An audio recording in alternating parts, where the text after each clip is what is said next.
The heart monitor beeped steadily beside my mother's hospital bed.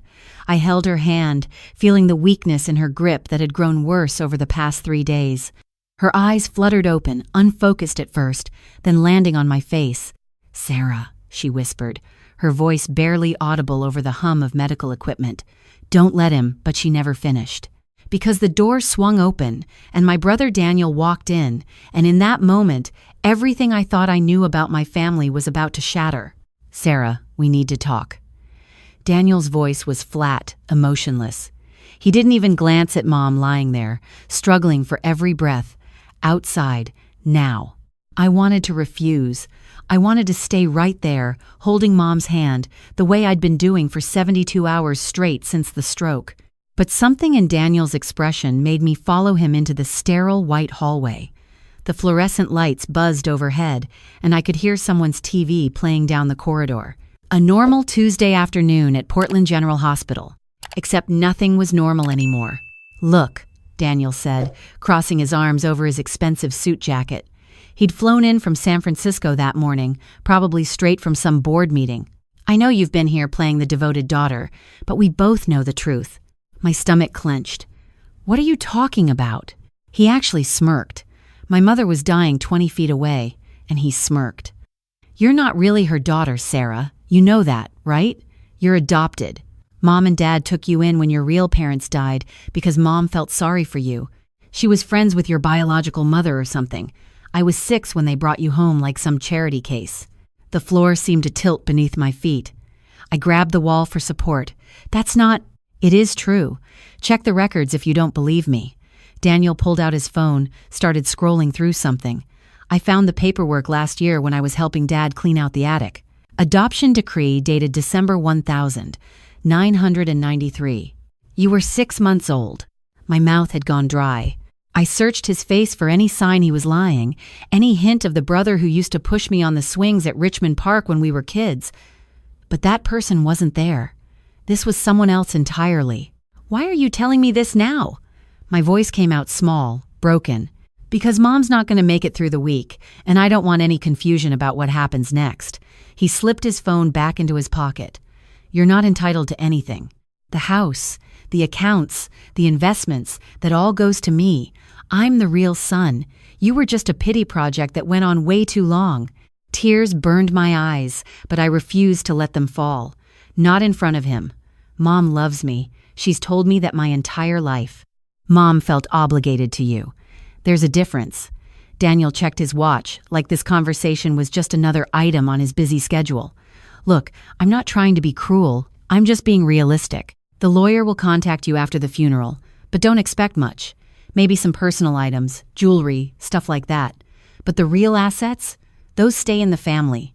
The real family." He walked back into Mom's room like nothing had happened, like he hadn't just blown up my entire existence. I stood there in that hallway for I don't know how long, my mind racing. Adopted, the word echoed in my head. All those memories, Mom teaching me to bake chocolate chip cookies in our kitchen, Dad helping me with algebra homework at the dining room table, family trips to Cannon Beach every summer, had any of it been real? Or had I just been, as Daniel put it, a pity project? I pulled out my phone with shaking hands and called the only person I could think of. "Emily, I need you." My best friend since college arrived 40 minutes later with coffee and the kind of fierce determination that had gotten us through student teaching together. "Okay, what happened? Your text scared me." We sat in the hospital cafeteria while I told her everything. Emily listened, her expression growing darker with every sentence. When I finished, she set down her coffee cup with a sharp click. "First of all, your brother is a complete asshole. Second, even if you are adopted, and I'm not saying he's telling the truth, that doesn't change anything legally. Adopted children have the same inheritance rights as biological children. I know this because my cousin went through something similar. But what if Mom wanted it to go to Daniel? What if he's right and she only kept me around out of obligation?" Emily grabbed my hand across the table. "Sarah, I've met your mom. I've seen the way she looks at you. That's not obligation. That's love. Real, genuine love." But doubt had already planted its roots deep in my mind. I kept thinking about all those times growing up when Mom had seemed sad. I'd always assumed it was just her nature. She was a quiet woman, prone to melancholy. But what if it had been something else? What if she'd been grieving my biological mother? What if every time she looked at me, she saw the friend she'd lost and felt guilty for not doing more? Mom died 3 days later. I was holding her hand when she took her last breath. Daniel was in the hallway on a conference call. He hung up and walked in just as the nurse was noting the time of death. "Well," he said, his voice carefully neutral, "I'll call the funeral home." The service was held at Riverwood Chapel on a gray Saturday morning. Rain drummed against the stained glass windows while the pastor spoke about Margaret Thompson's kindness, her dedication to her community, her love for her children. I sat in the front pew, numb and disconnected. People kept coming up to offer condolences, and I nodded mechanically, barely hearing their words. After the funeral, after we'd lowered Mom into the ground next to Dad's grave, Daniel pulled me aside again. "The lawyer wants to meet with us Monday morning. 9 a.m. at Henderson and Associates downtown. Don't be late." I spent the weekend in my small apartment in southeast Portland, surrounded by photo albums I'd grabbed from Mom's house. I studied every picture, looking for clues I'd missed, and then I found it, or rather, I noticed the absence of it. There were no baby pictures of me before 6 months old. Daniel's baby photos started from the hospital, but mine just appeared suddenly. A chubby-faced infant in a yellow onesie, held by a mother who looked beautiful but heartbreakingly sad. Monday morning, I walked into Richard Henderson's law office with my stomach in knots. The waiting room smelled like furniture polish and old books. Daniel was already there, checking his phone. He looked up when I entered but didn't say anything. "Miss Thompson, Mr. Thompson, thank you for coming." Richard Henderson was in his 60s, with kind eyes and a gentle demeanor that had probably comforted countless grieving families. "I know this is a difficult time. I'll try to make this as quick as possible." We sat in his conference room, a large wooden table between us.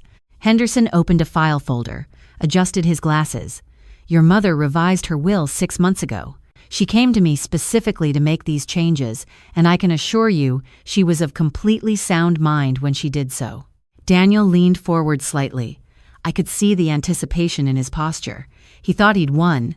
The bulk of the estate, the house on Willamette Avenue, the investment accounts, and the life insurance proceeds are to be divided as follows. Henderson paused, glanced at both of us. 80% to Sarah Thompson, 20% to Daniel Thompson, with conditions. The silence that followed was deafening. Daniel's face went through several shades of red. "That's impossible. There must be a mistake." "There's no mistake. I'll read the relevant section." Henderson cleared his throat. "To my son Daniel, I leave 20% of my estate to be held in trust and distributed over 10 years, contingent upon his completion of psychiatric treatment and maintenance of said treatment for the duration of the distribution period." "This is insane." Daniel stood up so fast his chair rolled backward. "She can't do this. Sarah's not even her real daughter." "Actually, she is." Henderson's voice remained calm, professional, legally, and in every way that matters. "The adoption was finalized in December 1993, making Sarah's inheritance rights identical to yours." "But I'm her biological son." "Which is why you're included in the will at all." Henderson pulled out another document. "Your mother left a letter of explanation. She wanted me to read it to both of you." My hands were shaking. I clasped them together in my lap, tried to steady my breathing. "To my children," Henderson began.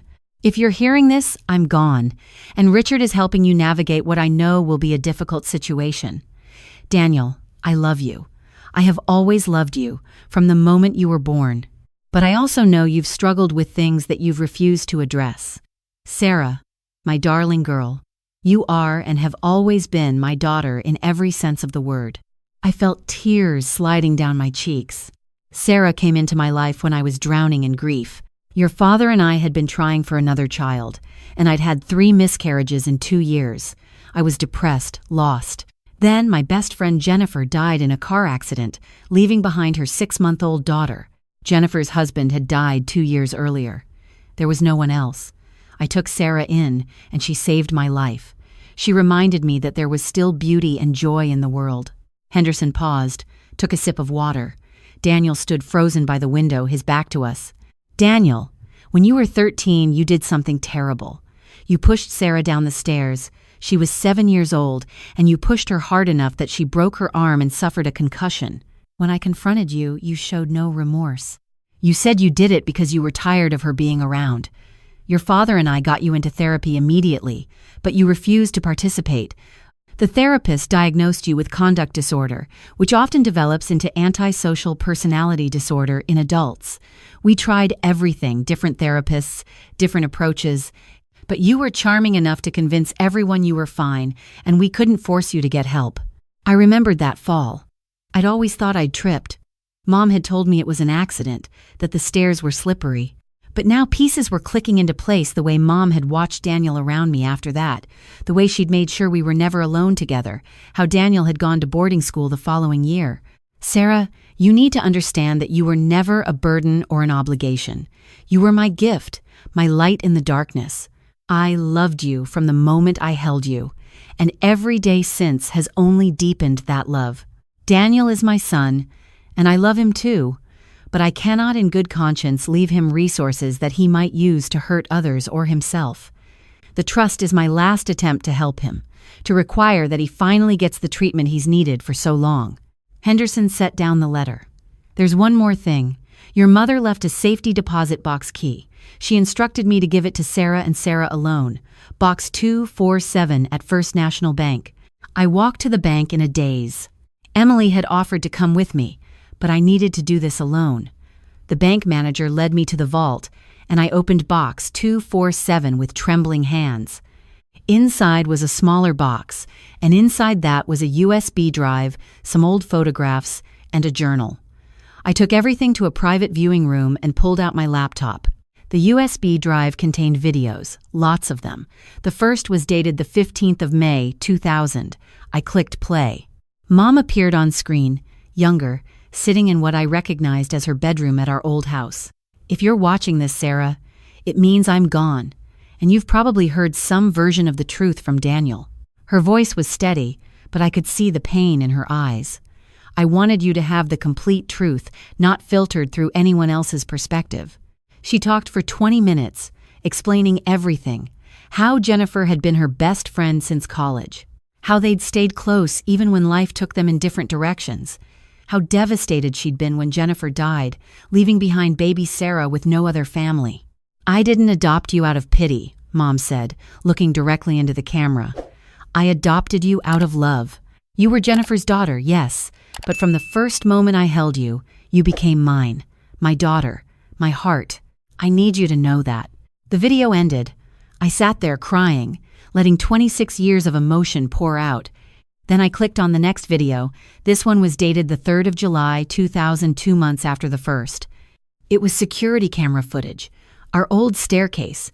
I watched 7-year-old me walking down the hallway, humming to myself. Then Daniel appeared from his room. He waited until I was at the top of the stairs, then ran up behind me and shoved me with both hands. Hard. I tumbled down, my small body bouncing off the walls, landing in a crumpled heap at the bottom. The footage kept rolling. Daniel stood at the top of the stairs, staring down at me with no expression on his face, no panic, no concern, nothing. Then he calmly walked down, stepped over my unconscious body, and went to the kitchen. I had to pause the video. My hands were shaking so badly I could barely click the mouse. There were more videos, recordings of therapy sessions where Daniel lied smoothly to the counselor. School incidents where he'd hurt other kids and showed the same blank indifference. A meeting with a psychiatrist who carefully explained to my parents that Daniel exhibited significant antisocial traits and needed intensive treatment. But there was also another video. This one was recent, dated 6 months ago. Mom, looking frail from the cancer treatments, sitting in her living room. Sarah, my sweet girl, by now you've seen the evidence. I kept it all these years because I needed to protect you, and I needed you to understand why I made the choices I did in my will. Daniel is my son, and I love him, but he's dangerous. Not in an obvious way. He's charming, successful, intelligent, but he lacks empathy. He manipulates. He hurts people and feels nothing. She paused, wiping away tears. I'm leaving you the majority of the estate because I trust you to use it wisely.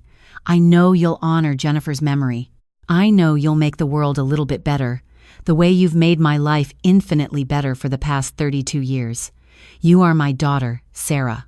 Blood doesn't make family. Love does. And I have loved you every single day of your life." The video ended. I sat in that little room at the bank and sobbed, not just for Mom, but for everything the years of doubt Daniel had tried to plant, the fear that I wasn't really wanted, the grief of losing both my mother and my biological mother, but also relief, because now I knew the truth. I was loved, I was chosen, I was wanted. I spent the next week going through the journal. Mom had documented everything, every incident with Daniel, every therapy session, every moment she'd worried about my safety. She'd also written about the joy I'd brought her, funny things I'd said as a toddler, my first day of kindergarten, the time I'd organized a bake sale to help homeless pets. Every milestone, every achievement, every ordinary moment that had meant the world to her. Daniel contested the will, of course. We ended up in court 3 months later. He'd hired an expensive lawyer who argued that Mom had been unduly influenced, that she wasn't in her right mind when she revised her will. Richard Henderson was ready. He presented the medical records showing Mom had been completely lucid. He presented testimony from the witnesses who'd been present when she signed the documents. And then, with the judge's permission, he presented the videos. The courtroom went silent as the staircase footage played. I watched Daniel's face go white, then red, then white again.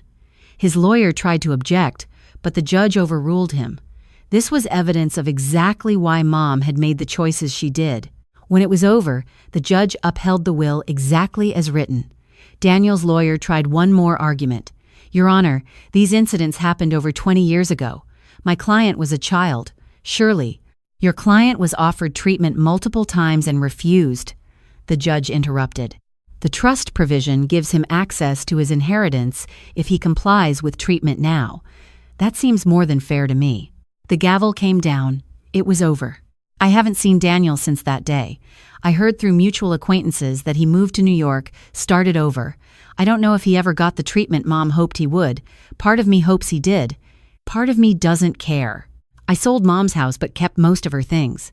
The furniture, the dishes, the quilts she'd made, the photo albums full of our family memories. I bought a smaller place in Selwood with a backyard big enough for the garden Mom had always wanted me to have. With part of the inheritance, I established the Margaret and Jennifer Memorial Scholarship at Portland Community College. It's specifically for students who've lost parents or been through the foster system. Students who need someone to believe in them the way Mom believed in me. I still teach second grade at Woodlawn Elementary.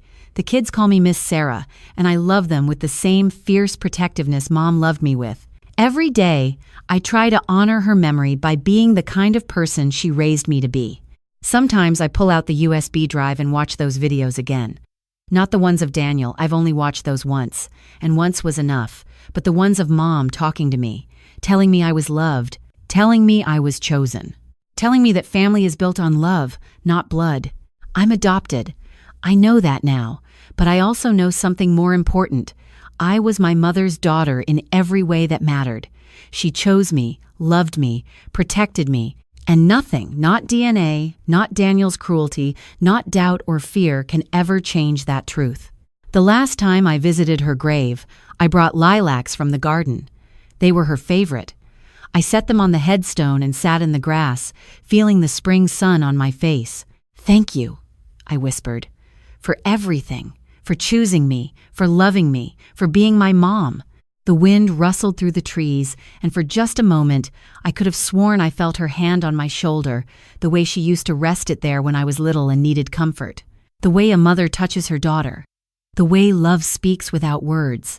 And I knew, with absolute certainty, that wherever she was proud of me, her daughter, her gift, her heart,